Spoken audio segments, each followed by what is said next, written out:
Habari Momi, nangu ni Momi. Leo naomba niongelee tu kwa kifupi kuhusu moto wa Vikwakwa ambao uko ndani ya moto wa Chinalulo.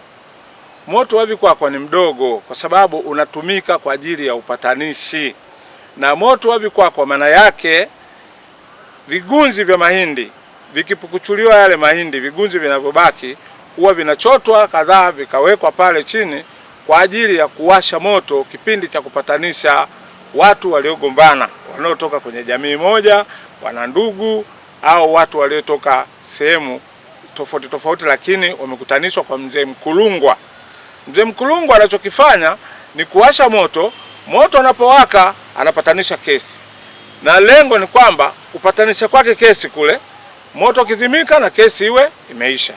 Kwa hiyo Wamakonde wanatufundisha kwamba kwanza tuwatii Wakulungwa, maana yake watu wakubwa wanapotuita kwa ajili ya kutupatanisha, hapo tunajua kwamba wale wanadhamana kwa niaba ya jamii nzima ili watu wasigombane.